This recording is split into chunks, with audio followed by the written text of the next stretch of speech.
So one question as we launch in, why are you here today? What's motivating you to join? And here there's 5 options. Pick one that best fits your purpose. Either you're curious about the topic of organizational happiness, that's one. You want to take some ideas back to your team, that's number 2. 3 is you're just ready to implement it and want to know how. 4 is you want to know more about the Organizational Happiness Walking the Talk workshop that launches next month. Or 5, do you have another reason? So just type in a quick response, 1, 2, 3, 4, 5, which best fits your motivation for being here today.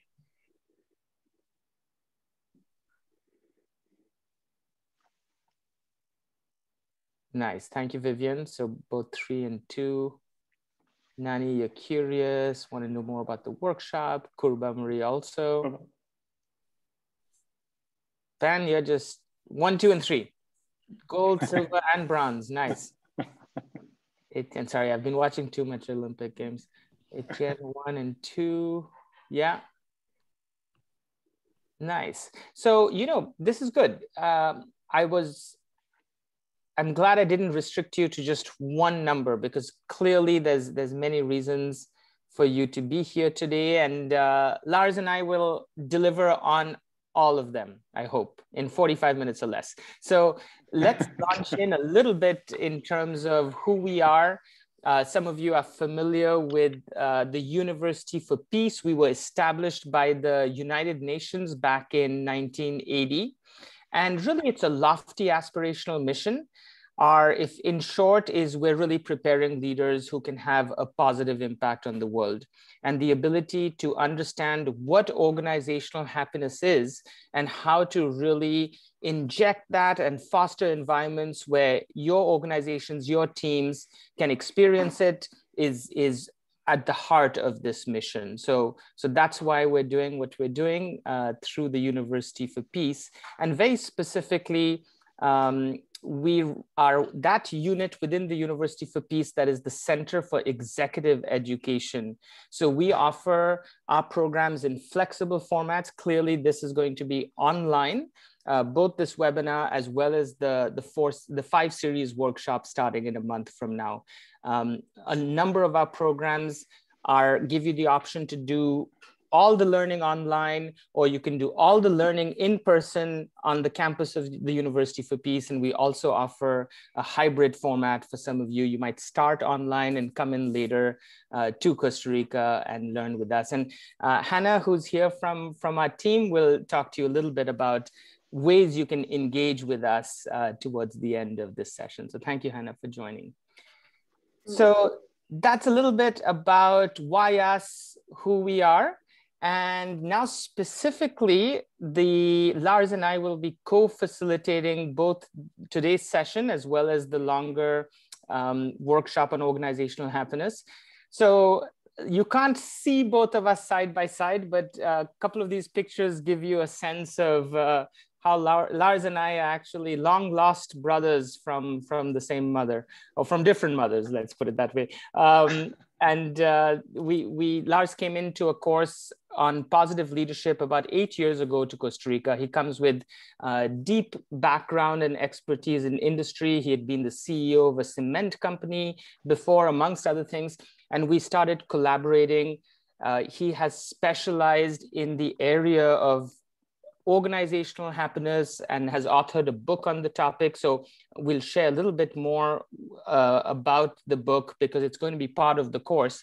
But Lars, it's been wonderful collaborating with you on this. And at the beginning of the pandemic, we realized that there was more of a need than ever before for leaders, for practitioners to really understand how can we bring the science and practice of happiness to our teams and organizations. So that's a little bit about our collaboration and why I love working with Lars. Lars, over to you.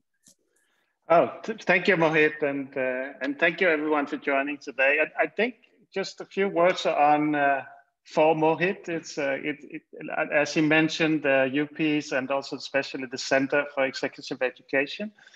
Mohit is the founder of that center, and what I really love about working with Mohit is I think Mohit's sentence is very often is love of learning. And when Mohit and I work together in organization development, leadership training, working with corporate clients and things like that, or teaching at the university, we are very good together. This is love of learning, processes together that makes Mohit and I think, work very well together and make a difference for a lot of the people that we surround ourselves with. So thank you for that collaboration. Yeah, I know we don't look like twins, and you can see on the upper right picture there on that slide, that's the one time that Mohit was taller than I am. So. Okay, Lars, enough. No, we clearly enjoy what we do, and we do believe that when people are having fun, the learning process is deeper, and we also form tight communities. So you'll see this even hopefully during the next half an hour, 40 minutes together. But what we wanted to run through in our time together is this is what we want to touch upon today. Firstly, what is happiness, and based on the science of positive psychology, and then a little bit about the business case for happiness, why organizations really need to think about it's a win at so many levels to do it. And then we'll talk about the happiness sweet spot, which is our framework for implementation. We'll talk a little bit about how to measure, monitor, and act on data. And then putting it all together is not only what we suggest that any leader working with organizational happiness do, but it's also the project that emerges from the 5 series workshop we offer. So we'll run through this webinar in exactly the same structure as we offer the course. And those are the different dates for the different sessions. So a little bit about the science of happiness, because before we can talk about implementing happiness, we need to think about, well, what are the pillars of happiness? And this research actually is across different cultures. It is, I want to refer to Martin Seligman as the father of positive psychology, who has helped really think about these 5 pillars. And I'll go through them quite rapidly here. So happiness or well-being, which is the term that positive psychologists prefer, is positive emotions, experiencing positive emotions. One example would be gratitude. It's a positive emotion. We can experience gratitude in any meeting. If you're alive, you can experience gratitude. There's always something to be grateful for, even when things are not going well. The second pillar of well-being is called engagement. And engagement is defined as knowing your strengths and being able to use them. So we have a whole session where we just focus on strengths-based leadership and how important it is to organizational happiness. The third pillar of well-being is the idea of relationships, and specifically positive relationships. Sometimes at the workplace, we find ourselves driven by deadlines, extremely busy to get things done, and we underinvest in what's critical to actually getting things done. And it's critical to happiness too, which is the quality of our relationships. So we'll talk specifically in organizations how leaders can really emphasize trust building, psychological safety, and positive relationships. And then the fourth pillar of well-being is this idea of meaning or purpose. And it's knowing why you're doing what you're doing, how your work impacts lives, and how it makes a difference in people. And so fundamental to this topic of organizational happiness. And the last pillar is achievement, the sense that we're getting better at the things that matter to us. How are we keeping score? How are we playing a winning game? These are all elements of positive psychology, and what we do in the course is think about how each of these pillars of well-being can be contextualized in organizations. So that's an overview of the science of happiness. And Lars, let me turn it over to you for this one. Yeah, I wanted to say on the PERMA model, I think we are very conscious of time here, Mohit and I, while we're having this 45-minute snapshot, but also I think on the PERMA, I wanted to say it's almost like for me, sometimes using the PERMA model as a life hack. It's almost like looking at yourself from different perspectives. How am I doing in each of these 5 areas in my life? So I just wanted to give you that. I know we will send out some material after this one, and there will also be something about the PERMA model and how to use that. I wanted to just speak briefly to this model here, or this picture here. We are focusing on organization happiness. What is happening for leaders and individuals in organizations? We think that organizations have both an opportunity, but also a responsibility to focus more on organization happiness and real employee engagement. It's good for the individuals. You could say that it's very good for the business. We'll come back to that. There is a real business case in that, and it's good for the society. So sometimes we say it's a win-win-win, and we need to do a lot more of that with and in organizations. So Lars, let me ask you a question. If you say it's important at all these levels, why is this course that you spearheaded only focusing on organizations? Yeah, I think we need for organizations, we need to bring it from when everybody's talking about wellness programs, which is almost like an employee service. We need to bring it to a strategic level where we actually are doing something about it, where we put it into the strategy, so we deliver on it, and we deliver both the engagement or the well-being and also the business case. So we talk about it as a win-win-win thing. I think we'll talk a little more about that later if we have time.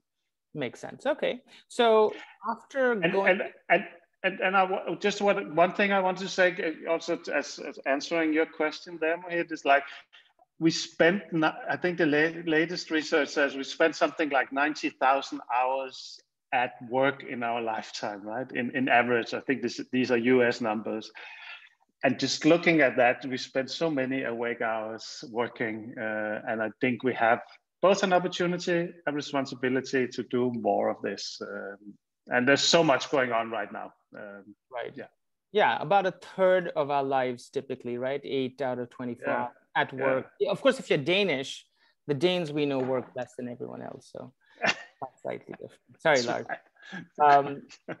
So business case, why can organizations justifiably invest in this as a strategic priority, not just an important moral necessity that employees be happy or have the tools to flourish? So the business case is quite an interesting one. There's a huge opportunity. And Lars, you had a chance to look at Gallup's latest data. So I'll let you walk through the slide. Yeah, I think we talk about the business case because this is sometimes where organization happiness gets more than lip service and more than good intentions. Because if you really build a business case, then it's easier to communicate, it's easier to measure, and it's easier to talk about to people who understand numbers. This is from Gallup from January 2021. Actually, it says, so the question is, and these are US numbers, but it cuts across on a global scale. These goes a little up and down depending on geography, but it's in this range for most countries. And the question is, do you feel engaged or highly engaged at work? And these numbers went from 36 last year to 39% this year. And these are numbers from Gallup, who is very solid on data. And just if you look at from the other side, this means that there is a huge potential to work on employee engagement, which is also where the happiness is. Mohit talked about the engagement, the achievement, and which is also where the productivity and the performance is. So there is a huge opportunity for unlocking potential. And this is what we are going to present a little bit of a model for how you can work with that, unlocking that huge potential. Imagine just going up from a few percent, which just means there is a number in the US right now that say there's a lost productivity of 5 billion US dollars per year when you're disengaged. This is how we sometimes look at the business case. This is, of course, on a high level, but when we work with business cases, Mohit and I, both in the course, but also with clients, we dig into the data, and very often we focus on retention or attrition rates. How can you retain your top talent in a more effective way? But this is a way of presenting it. Something goes up, you're more innovative, you have higher retention, increase in sales, increase in productivities. Less burnout, fewer sick leaves, and less turnover. And there are many other KPIs, you could say, or key performance indicators on this. And I wanted to say that this is not just us saying it, or we have a feeling that this might be this way. This is science and data from real cases. So it's just about how can we unlock a little more of that potential. Lars, so this is interesting to look at the fact that these are all the potential benefits of implementing happiness at work. And I can imagine that when people look at this, they might have some questions. So I want to just encourage, we'll make sure that there is some time at the end for questions that come up, but use the chat box. Feel free to just type in a question that comes up, and we'll make sure to address it at the right moment. But Lars, I'm looking at here, I can understand people are less sick when they're happy, people are more productive when they're happy. What about innovation? How might that happen? And, it relates a little. It's a difficult number. It's a research, and of course it's difficult to establish clear KPIs on some of these less tangible numbers or outcomes. But it points to that when we work with this, when we make a project and make the game plan for organizations, we need to have key performance indicators. How do we measure on this? And it could be innovation. You talked about psychological safety when you talked about in the PERMA model. Also, this is about when you feel safe, when you feel that you can make mistakes, when you feel engaged, to use your superpowers or your strengths. The number of, and this is where you can, some organizations measure number of good ideas, even numbers of patents, or you can do it in all sorts of ways. So this is 300% is just a number from 2 or 3 cases where they felt that they could build that number. Thanks, Lars, for unpacking that. There's a similar graph we've seen where companies that have implemented organizational happiness integrally, their stock price, so this was only for public companies, has risen much more than competitors in their own industry that did not have such policies. So, in any case, it's a nice time in history where the data of those who've actually experimented with this is already available. Now the question is, how do we do it, right? And so this is where going from the field of positive psychology and what we know about the human condition, the pillars of PERMA, to, well, what might this look like in the context of a company? And Lars and I recently finished up a phase of doing some leadership training with Boston Scientific leaders. Boston Scientific has about a 5,000 person organization in Costa Rica. And so it's really walking the talk. And the happiness sweet spot, this was developed by Lars, building on the science of happiness, but really thinking about it in the context of organization. So Lars, I'll just invite you to talk through the happiness sweet spot. Yeah, it's something I'm very passionate about, and in the course we're digging into each of these 3 pillars and spending time on that, of course. But I wanted to start the happiness sweet spot with these 3 pillars. It's a simple, solid, and effective model. I believe in non-complexity when you do organization development, because if you make complex solutions or platforms, you will never get from strategy to action. You will remain in the area of speaking about it, talking about it, writing about it, putting it into strategy. But we need to get it into action to a different kind of behavior in the organization. So that's why I built this model, because I work with organizations. I'm a practitioner. So it's not a one-size-fits-all model. It's a framework that you can use as a leader or as a organization. And the first pillar is purpose. It's what that means is a heartfelt purpose that is more than profit. How do you serve? How do you give back to society? This is where sometimes we talk about the power of belonging. We talk about how can we attract top talent and how can we retain the talent that we already have, which is a big thing if you're an organization. For some organizations, this is very easy. Mohit just shared the mission statement from UPEACE. It's about serving.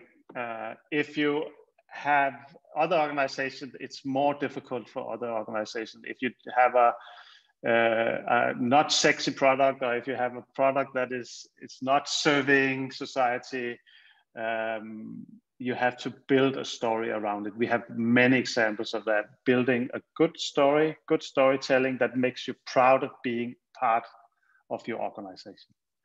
This is some organizations call this their employer value proposition or employer branding, but this is all about power of belonging. You want to be a part of that organization. You want to stay in that organization. You want to use your strengths and your superpowers for the mission of your organization. I say strengths and superpowers because that's the next pillar. And Lars, maybe I'll jump into the strengths piece, because yeah, sure. It's close to my heart. It's the idea that when we look at leadership models in organizations, for many reasons, leaders in their best intentions often think of themselves as coaches who are going to focus on things that can be improved, right? And I do think that that is part of leadership, is really having an eye to see how can I help my team, my colleagues in areas where they can get better. But I would say that's 10% of where their energy should be focused. 90% of where leadership has been shown to be effective is recognizing people's strengths. So having a strengths-based kind of perspective, looking and evaluating their team, not for what's not working well, that person should be doing more of. How can I put people in roles where they can play to their strengths? And I just want to quote Peter Drucker here, the late Peter Drucker, managed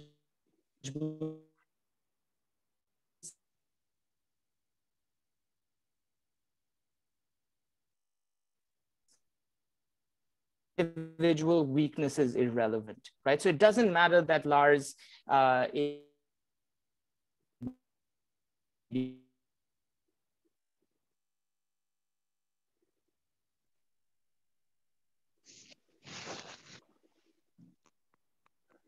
Is Mohit breaking up a little bit for everyone?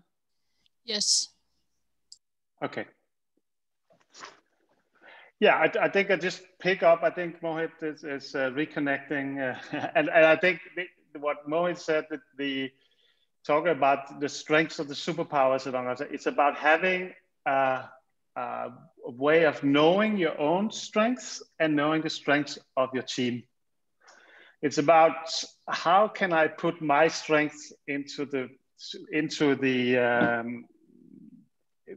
or my superpowers. I can bring them into play for the purpose of the organization. And very often, this example that we sometimes use and see in organizations is that when you have your yearly performance review, what's going on there? You meet your manager or your closest manager, and you have a conversation about how has the year been or the half year been. And then we start talking about, and what is it that you're not so good at that you need to be better at? Which is, I think, really a losing strategy. This is not a strengths-based leadership approach. You need to talk about what is it that you're really good at, that you need to do more of, and how can I, as a manager, create environments and circumstances where you can put your strengths into play, that's really about the leadership. Now you know why Lars and I team up, right? Occasionally one of us just disappears, so that's why. Oh, there you are, Mohit. Yeah. I just disappeared for a little bit. I figured I'd pass the baton on to you. It's like the relay race in the Olympics. It's like, all right, I'm tired. I need a breath. Here you go, Lars. Lars, back to you for compassion then. Yeah, and the third pillar of so the strengths, which is really something that we spent a whole module on the course actually. Strengths-based leadership. It's a way of managing, leading, and what is it that you can do. It's about changing the conversations you have in your organization, so you talk about your strengths. Sometimes we say this. We talk about the superpowers. I like that picture of having a superpower. So what's under your shirt if you do it? So the third pillar of organizational happiness, compassion. This is really about leadership. I don't think you can have real leadership without compassion. The definition of compassion here is a real interest in other people's difficulties and a burning desire to do something about it. I think this is almost a definition of leadership. And this is, I wanted to just say here that this is more than empathy. Sometimes we talk about empathy as a very important leadership trait. In my view, empathy can be a very passive thing. Empathy is, I see you, I feel you, but there's no action in empathy. I think we need to have more compassion in action. And this is what we'll be spending time on and talking about. How do we cultivate a culture of compassion in our organization? How can we help cultivating that? There is a lot of effectiveness, if I can speak from that point of view. Sometimes it's mind-blowing that being compassionate is effective, but there's so much research around this that compassionate leadership is a very effective. Compassion builds trust, which is a building block for psychological safety, which is a building block for high performance in teams. So there is a real connection between being a compassionate leader and having a high performing organization. But that link we'll spend more time on, and you will also have some material on that after this. So Lars, let me ask you a question. Do you think, I think of compassion, I think of my circle of friends and contacts, and I think of people who are very compassionate. And then I think of others who maybe not so much, maybe just the way they're wired, it feels like they go into their heads and they problem solve, they're just not that compassionate. Do you think compassion can be taught? Do you think one can, have, what has your experience been? Yeah, I'm sure compassion can be taught. Of course, like anything else, it's easier for some people than others, but it's something that we, in the course, or when we do this with organizations, we just did this training with a large group of leaders, and we had, here are 16 things that you can do. Pick 3 and start doing it and see what happens in your team. And it's simple things like, go and do something and see what happens and start measuring on it. Of course, you can be very competent when you talk about compassionate leadership, but I think you need to bring it down to what kind of behavior can I change? So I help cultivate a culture of compassion in my team and in my organization. When you bring it to that level, then it makes it easier. Thank you for that question. Yeah. Yeah, of course. No, I enjoy asking difficult questions. And then I also enjoy receiving difficult questions because then I pass them on to Lars. So please feel free to use the chat box. And I specialize in deflection. In good partnerships like this. So let's go to something that actually Lars is too humble to talk about this, in the sense that you know, he for a while we're in pretty frequent contact, and then Lars went quiet for a period of time, and he told me he's putting it all together in a book, and I didn't believe it. And then the book came out. At some point he asked me to write a preface, which is really the reason why I think anyone reads the book. But in any case, so the book not only does, I think, a fantastic job of really capturing a lot of very practical information, starting with the science of happiness, but about how can we bring this to action in whatever context you might find yourself in. And then, so of course, the next step that an author does is put the book out to the world. And Lars, this is where I think even you were surprised, right? When it started becoming an Amazon bestseller in countries that you've never been to. In Japan, we got, I think you had a request to translate it first into Spanish and then Arabic. So the short of it is, the book is something that is going to inform a little bit of the workshops that we have structured, but it is something that is going to be, I think, a valuable resource for those of you who take the course. And yeah, Lars, anything else you want to add about this? When's your next book? Yeah, no, I think, yeah, there was a little bit of surprise. It's a little vulnerable when you put a book out there that you put your heart into, but it was very well received, and I think the feedback that we got after we put it out there, it became a #1 bestseller in I think in 8 geographies or something like that. But the feedback that we got was, this is a how-to book. It's not about Lars telling how smart he is or telling how academic he is. It's about how can organizations do more of this? How can we move from strategy to action? And there are not many of those books on organization happiness around that. So it's a how-to book. It's a short book that you can read in an airplane in 5 hours or something. But it gives you a recipe for doing something about it. Thanks, Lars. One quick anecdote: every time Lars now comes to Costa Rica, he carries one extra suitcase full of these books, because he's met enough people in Costa Rica who have requested him for these books. So it does a really great job of synthesizing a lot of information.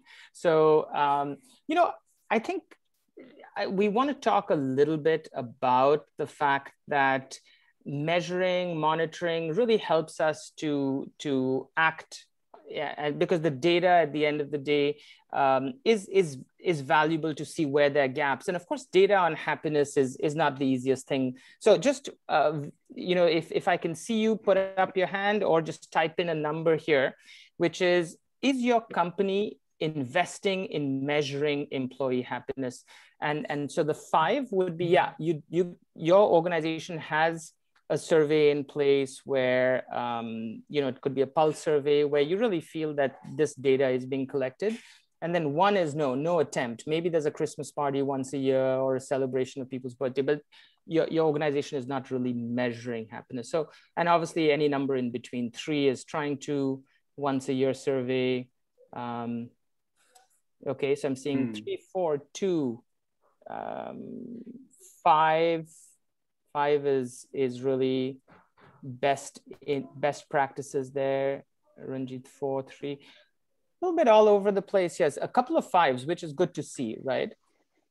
The short of it is, if you were to ask any leader, most CEOs, most leaders would say, yeah, you know, what matters in my company are the people, the customers, and the finances. And typically, they'll have excellent systems to measure their finances. They'll have excellent systems to measure customer satisfaction, and not so good systems to measure how their people are doing. That's anecdotally what we've experienced. So part of this course, you'll have access to the motivational landscape.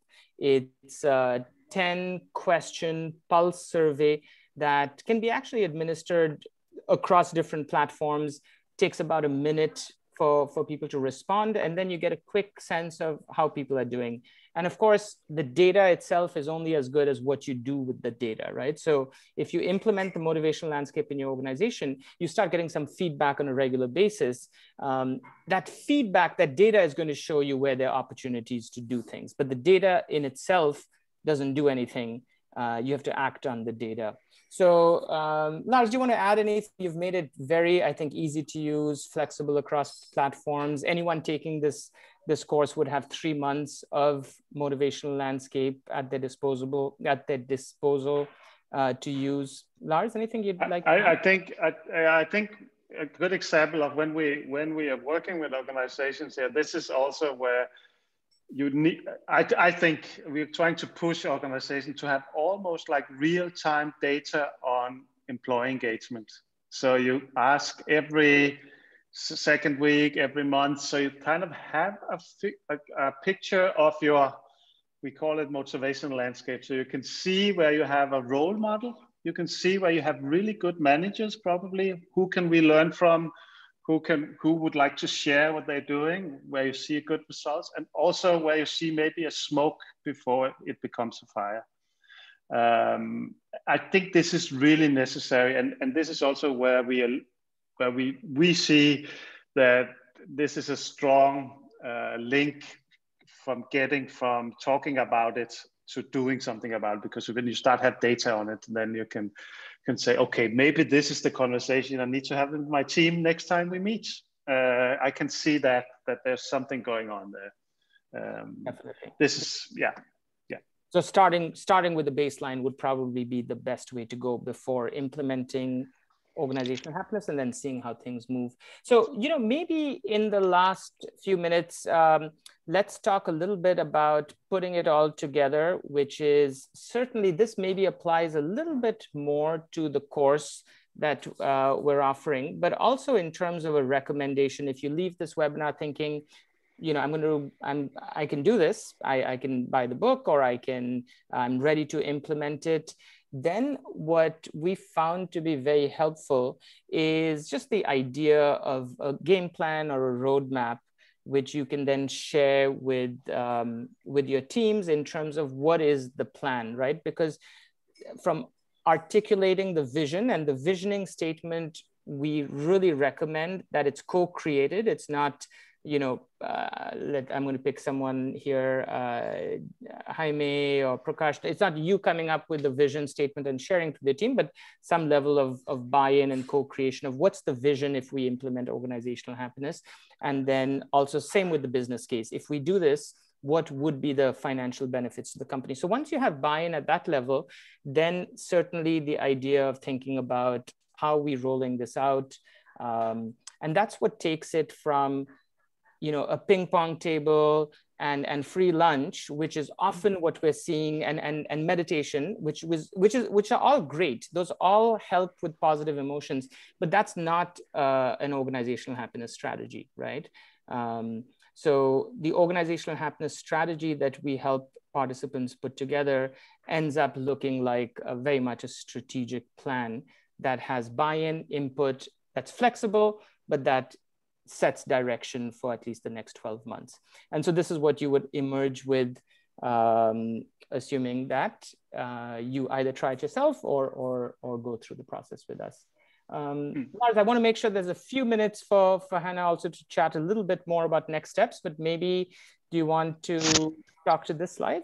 Yeah, I just wanted to this is a snapshot, and as you probably can feel or hear, that we are very passionate about this. There's a lot going on here, and on each of these slides we could spend a whole module probably in the training, or a whole session with a group. But there's so much going on here, and you're probably here because you have an interest somehow. And I just wanted to invite you to engage, connect, collaborate, share, whatever, link on LinkedIn, whatever if you're curious, if you're interested, reach out to any of us, because there is a window here for organizational happiness, and there's so much going on. There's so many opportunities to engage in many ways. So this is just an invitation to to reach out and do more. Thank you. Thank you. And both, I think both of us, if you just type our names into LinkedIn, it pops up. So that's one way to connect. So maybe before, Hannah, I pass it over to you, just my thoughts are some of the benefits of enrolling in the Organizational Happiness Walking the Talk courses is cutting edge content. We're currently working on implementing organizational happiness with 2 multinational clients. So even the book that was published about 1.5 years ago, we are updating and we have live case studies. And I think that it's quite an interesting time in history to be working on this with obviously the COVID situation has brought flourishing at work to a forefront like never before, right? And we are in somewhat experimental mode. And so the content is cutting edge. As you're seeing even from this session, people from around the world come together for this 5-week journey. And frankly, we're not the only organization thinking about how to enable practitioners to do this. We are the only organization in the world offering organizational happiness through a university that was established by the United Nations. And so the credibility, the credential, I think are worth mentioning. You'll emerge with a roadmap for your organization. So something quite tangible to put into practice. You'll have access to the motivational landscape, the pulse survey on happiness.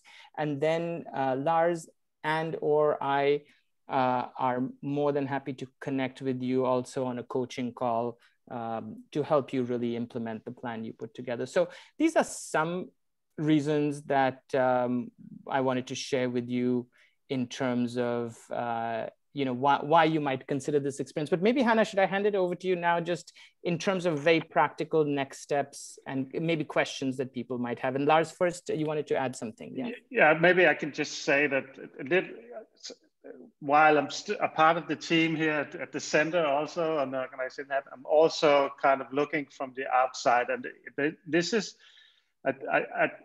speaking from my heart, it's a really cool opportunity to do a diploma at UPEACE, I think, to build that diploma in some way. It could be starting with organizational happiness, take the course in October, the positive leadership course, and start building a really, really cool diploma, I think. Global leadership diploma or a diploma in social innovation. I think it's a hidden gem in some way, but I always say that. So I'm a little biased probably, but I love what UPEACE is doing. Thank you, Lars. Yes, this course would count towards a diploma program with us. It's a 5-course program that you would take to then leverage your leadership and positive impact that you want to have on the world. So that is an option. For this course in particular, it starts August 24th, Organizational Happiness Walking the Talk. We'd love to have you join us. One quick announcement that I want to make is that Motivational Landscape, the platform that we use to measure employee engagement, is offering 3 scholarships. So we have 1 full scholarship available and 2 50% scholarships available. However, the window and the application deadline for this is closing quickly. Tomorrow, July 28th is the last day to submit your application by 10 p.m. Eastern time. So what I'm going to do right now is put a link in the chat box where you can not only at the very beginning, at the top of the page, you're going to see information about the scholarship opportunity. Essentially what we're asking for is information about your professional profile and an understanding of how you're going to use the course to better leverage organizational happiness within your organization. And then if you scroll down, you'll see further information about the course itself. So there's buttons to ask for more information. If you're ready to enroll right now, that's also an option. But we wanted to make sure to make it easy for you all to get in touch, and if you'd like to take the course, to make that a priority for you. So that's an easy next step. And then we'll also be sending out a follow-up email complete with these slides, this link that I just sent you in the chat box, and some other resources as well. One of the other benefits that Mohit didn't mention is that you also, by taking the Organizational Happiness 5-week course, You're also going to have access to the electronic organizational happiness book that Lars wrote. So you'll have the full book in your hand. And if you've registered for this webinar, you'll get the first chapter of the book. So you'll get a little piece of it. And then if you join the course, you'll get the whole thing. So that's what I wanted to share. Thanks.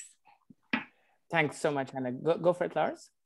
Thank you, Hannah. And I just wanted to touch, and I think there might be some questions, but one of the questions, I think Lynette Taylor, yeah, I see it there. To just ask, how does this work for a consultant or looking from the outside or helping clients?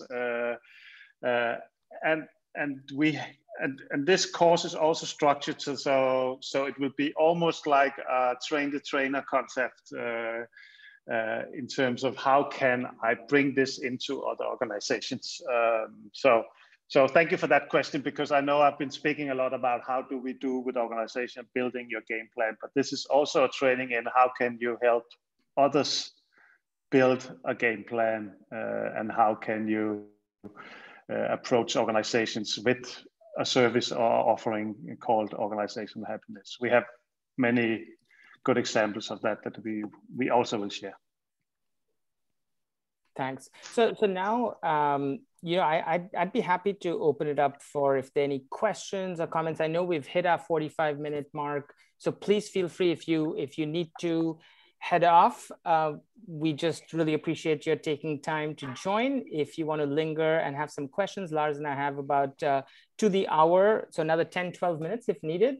The only thing is every time you ask a question, it's delaying Lars for his, you know, in Scandinavia, it's already what, 7:48 p.m. There's 3 cold beers in Lars's fridge just waiting for him. And sorry, Lars, this is probably, I'm just joking, but it's probably very close to the reality. So no, go for it. We are more than happy to take questions and yeah. So let's see, anything coming in? More info about the scholarships. Laura, thank you for joining.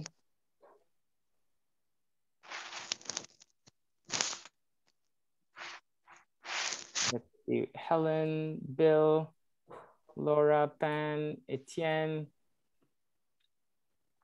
Galaxy. Any questions, Enrique? Thank you. Thank you very much. From Botswana. I see. Wow, wonderful to join. Thanks for joining us. I see Avagai, you have your hand up. Do you have a question? You have to come off mute or type it into the chat box.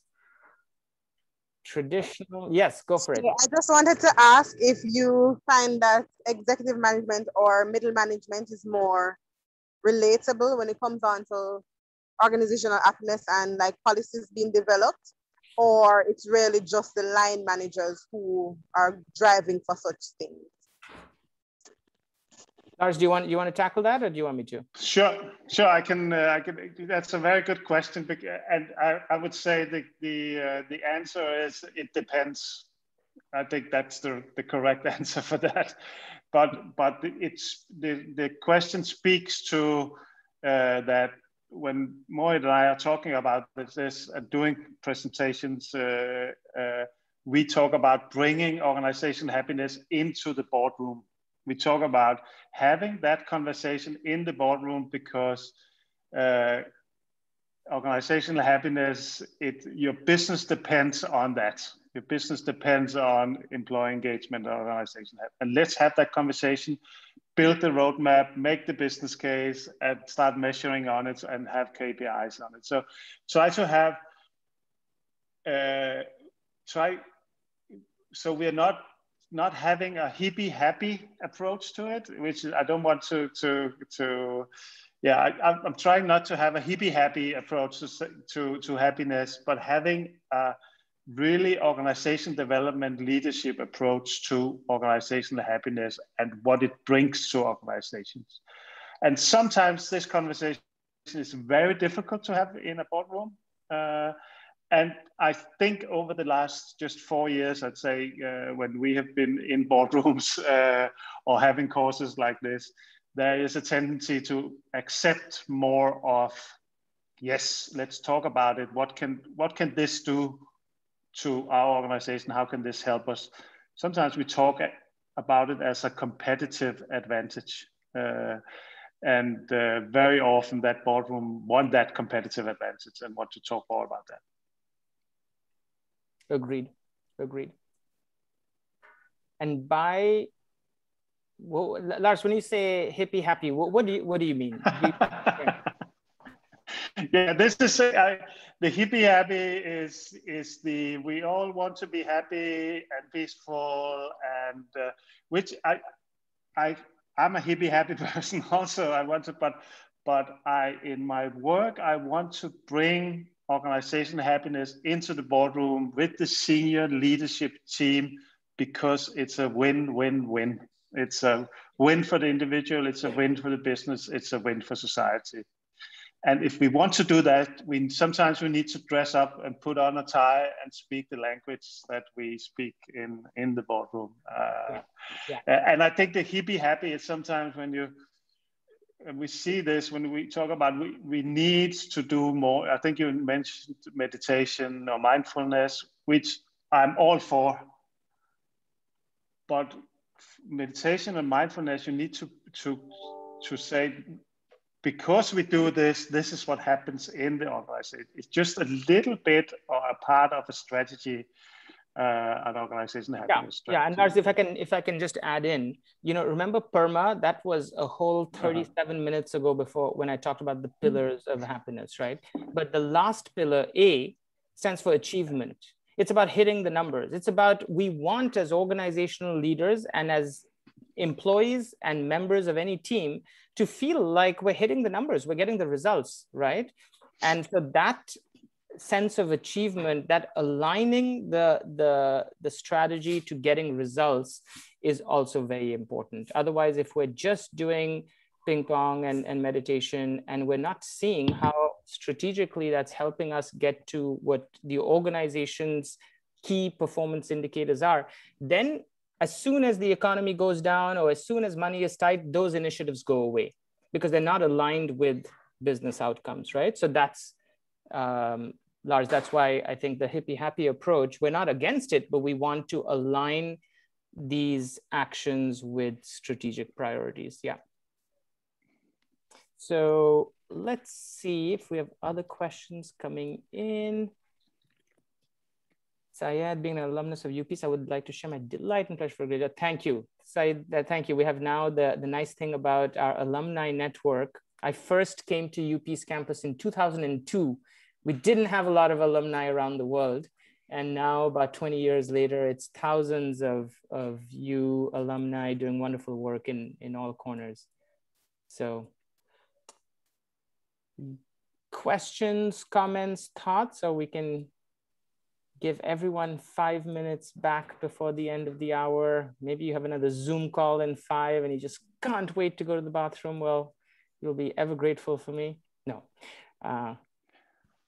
Lars and I do not take ourselves too seriously. We try to acknowledge that we think this is important work, but we don't take ourselves seriously. So I was trying to display a little bit of that at Lars's expense. Usually I just give Lars a hard time. And Lars, any closing words for you? No, you have your sense of humor is not always very cultural sensitive. No, I know. No. As long as no one's recording the webinar. No, I wanted to, so thank you for joining us, and just the number here and the number on joining us from Facebook also. It tells us there's so much going on. So I just wanted to say thank you for your time and listening to us. I hope we're able to give you a little bit of inspiration, a little bit of snapshot, something that you can take with you. And I hope to see you in some other setting very soon. There's so many ways of engaging. Just reach out, prompt any of us, find us on LinkedIn. There's so many opportunities to engage. So thank you very much for your time today.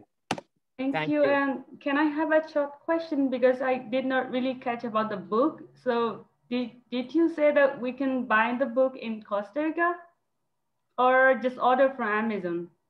Amazon would probably be the easiest way to get it. Yeah.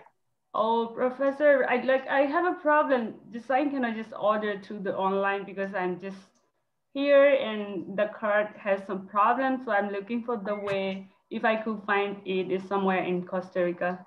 Yeah, Pan, okay, let me send you, I'm going to put my email in the chat here, and Lars, I can forward this on to you. Just send me a message about quick situation, and we'll figure out what the best way to get you the book is. Okay. And how. Thank you so much. Most welcome, Pan. All right, everyone. Thank you very much. Thank you, Hannah, for joining also, and looking forward to being in touch. We'll send you an email with the slides.